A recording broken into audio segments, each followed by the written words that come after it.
আসসালামু আলাইকুম সবাইকে। আমরা A B C D E পাঁচটা ওয়ার্ডের স্পেলিং পড়ছিলাম। আজকে আমরা এফ এবং জি এর স্পেলিং সলভ করব। So let's go. আমি বললাম, বারবার বলতেছি যে আমি তোমাদের স্পেলিং কিভাবে সলভ করতে হয় সেটা শিখাই দিচ্ছি। তোমাদের বললাম বারবার প্র্যাকটিস করতে হবে। আমার ক্লাসের পর অবশ্যই নিজে একটু বসবা, ওকে? মাস্টার বই থেকে নিজে একটু বসবা। আচ্ছা, এইখানে দেখো স্পেলিং এর সব ধরাবাঁধা নিয়ম নাই, কিন্তু কিছু নিয়ম আমাদের যার মনে রাখতে হয়। এই যে এখানে একটা কথা বলছে দেখো, ফরগেটফুল, সাথে সাথে বললাম বুঝে গেছি যে কোন জায়গাটায় সমস্যা। আবার তুমি যদি একটু খেয়াল করো, ফুলফিলমেন্ট এই যে ওয়ার্ডটার কথা যদি তুমি চিন্তা করো, মনে রাখতে হবে যে এই ফুল নিজে বললাম একটা ওয়ার্ড FULL, তাই না? পরিপূর্ণ। কিন্তু যখন এই ফুল কারোর সাথে বসে তখন সে হয়ে যায় FUL। কি হয়ে যায়? FUL। যেমন বিউটিফুল, ফরগেটফুল, শেষে কি হয়ে যায়? FUL।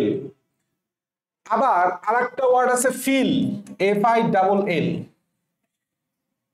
তুমি খেয়াল করবা, ফিল যখন কারোর সাথে বসে সে বললাম চেঞ্জ থাকে না, FILL হয়। দুইটা কথা বলছি, জীবনে দুইটা কথা মনে রাখবা। এক, ফুল যখন কোনো ওয়ার্ডের সাথে যুক্ত হয় তখন তার একটা এল মারা যায়, FUL। ফিল, ফুলফিল, তুমি দেখছো না? ফুলফিল, ফিল বানান বললাম ঠিকই আছে, অর্থাৎ ফিলে কোনো সমস্যা হয় না, দুইটা এলই থাকে। তুমি মৌমাছি আর প্রাণীর আচরণ যখন পড়বা তখন দেখবা, আমি বলতাম ফুল হচ্ছে পুরুষ মৌমাছি আর ফিল হচ্ছে নারী মৌমাছি, মানে হচ্ছে তোমার রানী। দেখবা যে যখন ওই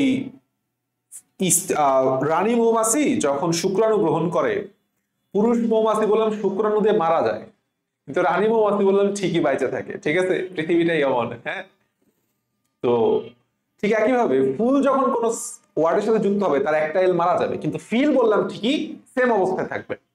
তাহলে ফরগেট এটুক ঠিকই থাকবে, ফরগেট নট ফরগট। ফরগেট, ফুলের একটা এল বাদ দিয়ে দাও, ফরগেট একটা এল, correct answer.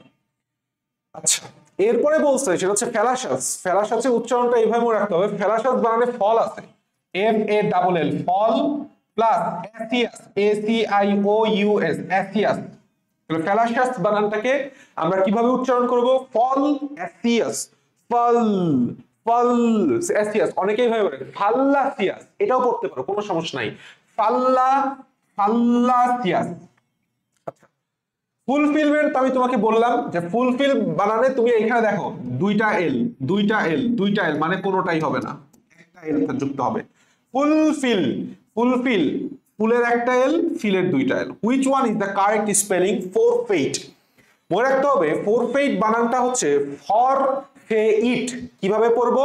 For, FOR, for plus FE, for ফে প্লাস ইট। তাহলে ফর, ফর ফে ইট, কারেক্ট आंसर ডি।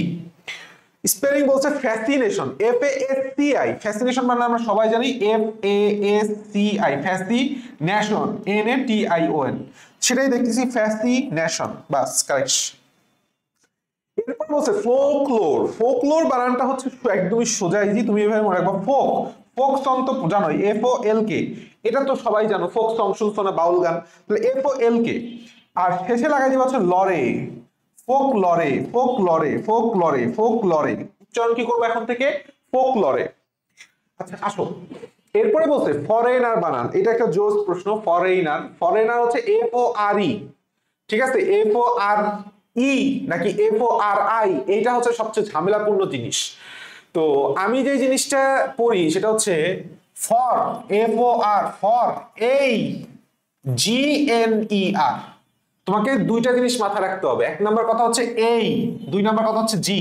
তাহলে ফরেনার বানান কি? ফর এই GNER, ফরেইনার। ফরেনার বানান আমি কিভাবে করবো? ফরেই, ফরেই জিনার, ফরেই জিনার। আমার সাথে উচ্চারণ করো, ফরেই, FOREI, ফরেই জিনার, NER, জিনার। তাহলে foreigner, correct answer C. The correct spelling is favourable. এখানে সেই জিনিসটা খুবই গুরুত্বপূর্ণ। ফ্যাব সবচেয়ে, যে জিনিসটা সবচেয়ে বেশি ইম্পর্টেন্ট মনে রাখতে হবে, ফ্যাব, ফেভারিটের fav plus our, OUR, our, fav our, plus able plus কি বলছি এ বি এল ই। তাহলে এখন থেকে পড়ো ফেভারেবল বানান পড়ো, fav our able, fav our able, বলো বলো fav our able. The last one is fulfillment. এই জায়গাটায় আমাদের সবচেয়ে মজার বিষয় তুমি খেয়াল করো, ফুলফিল।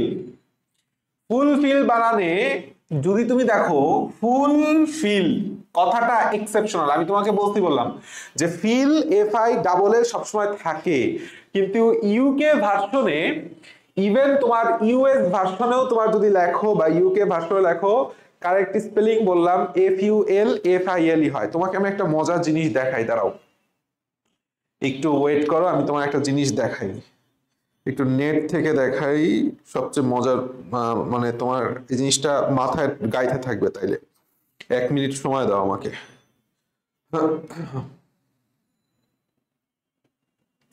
আমরা আসলে বানান লিখি কিন্তু চেক করি না, ঠিক আছে?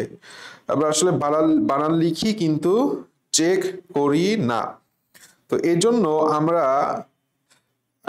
আসলে মানে লিখছি দেখা গেছে F U L F I double এল, কিন্তু ওইটারই আমরা সঠিকভাবে বানাই নিছি। দেখো মেইন কথা হইতেছে, আমি জানি না আমার ক্যামেরাটা আসবে না ইনশাআল্লাহ, দেখাই এখানে একটা কথা লেখা দেখছো F U L F I L and F U L double F I L are both correct spellings, ঠিক আছে? সো এই জিনিসটা খেয়াল করতে হবে, দুইটাই বললাম কারেক্ট, দুইটাই correct. FUL FIL use the spelling if you are writing in American English, আর FUL FIL একটা সেটা হচ্ছে ব্রিটিশ, ঠিক আছে? এই যে কই যেন এই যে লেখাটা, সো এই যে এখানে কথাটা লিখছে এইটা বললাম ইউএস, এইটাও কারেক্ট, এইটাও কারেক্ট, আবার এইটাও কারেক্ট, তো ফুলফিল বানান দুইটাই কারেক্ট। ওকে, কোশ্চেনটা একটু মানে কি বলবো ঠিক হয় না কোশ্চেনটা করা আসলে। আচ্ছা আসো আমরা জিতে যাই, জি এর মধ্যে যে জিনিসটা গুরুত্বপূর্ণ, আসো ফার্স্ট অফ অল হচ্ছে গ্যাজেটে। আমি কি বলছি গ্যাজেটে মানে কি জি A Z E double T ই, আমি বললাম উচ্চারণই করতে হবে, আমি বললাম গ্যাজেট বলি নাই ভাই, আমি বলছি গ্যাজেটে, উচ্চারণ করো আমার সাথে গ্যাজেটে। জিরাফ, জিরাফ বানানে জি আছে, 1 নাম্বার বানান হচ্ছে জিরাফ, জিরাফ বানান হচ্ছে G I R A double F E, এটা হচ্ছে জিরাফ। তাহলে প্লুরাল ফর্ম কি, জাস্ট শেষে এস লাগাই দাও, তাহলে কারেক্ট আনসারটা মনে রাখবা সবসময় যে জিরাফ বানান হচ্ছে জি আই, জিরা ডাবল এফ ই, জিরাফে, জিরাফে, বলো বলো বলো জিরাফে। তাহলে এর প্লুরাল ফর্মটা দিছে এখানে, correct answer D. Choose the correct spelling. Grievance, grievance সবচেয়ে গুরুত্বপূর্ণ সেটা হচ্ছে আমি বলি গ্রিভান্স, গ্রিভান্স, নাইলে বললাম তুমি এটা নিয়ে পেঁচাবা, জি আর আই ই এটুক অনেকে পারবে, লাস্টে এই এ নাকি ই এইটা নিয়ে পেঁচাবে, তাহলে তুমি কিভাবে পড়বা গ্রিভান্স, তাহলে আর জীবনে ভুল হবে না, গ্রিভান্স। ইভান বানানো ওই যে আমি রেগেও বলছি E V A N, Evans.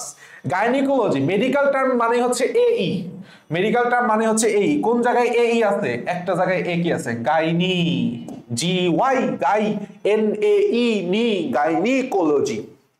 আচ্ছা এরপর হচ্ছে গেস্টার, গেস্টার বানান তুমি সবাই জানো সেটা হচ্ছে GESTURE, জেস্টার বা গেস্টার যাই বলো না কেন, জেস্টার বলো, এটাই ভালো বেশি, আমার কাছে এটাই ভালো লাগে, জেস্টার, GESTURE, জেস্টার।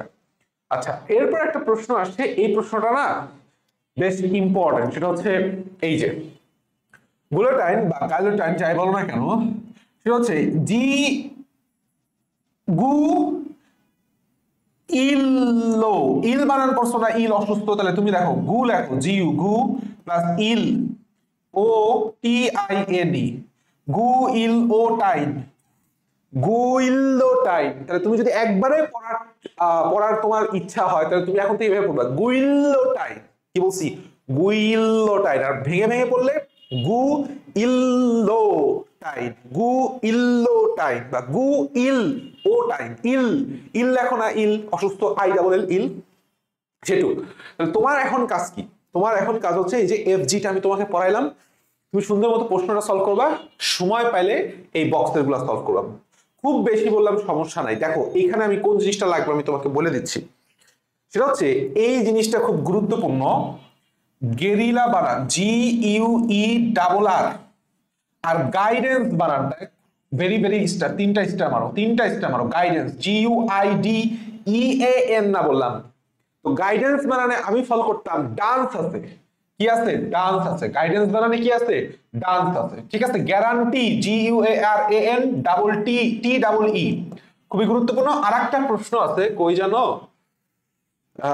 এই যে গনোরিয়া, গনোরোহিয়া, কি বলছি? গনোরোহিয়া, গনোরোহিয়া, RRHOEA। এটা খুবই খুবই খুবই গুরুত্বপূর্ণ, গনোরোহিয়া বানানটা। এছাড়া আর কিছু তোমার বেশি বেশি লাগবে না, এইটুক জাস্ট বেশি। সবচেয়ে ইম্পর্টেন্ট বক্সের কোশ্চেনগুলো নিজে নিজে সলভ করো, ইনশাআল্লাহ স্পেলিং আমি তোমাদের একদম A to Z full free তোমাদের করাই দিব। ঠিক আছে। আমি ক্লাস করার পরে তোমার অনেক কিছু সহজ হয়ে যাবে। এরপরে বই যখন তাৎক্ষণিক পড়বা, ক্লাসটা করতেছো, তারপরে জাস্ট আধা ঘন্টা বসে সলভ করো ভাই, তোমার স্পেলিং নিয়ে আর জীবন আটকানো লাগবে না। Best of luck.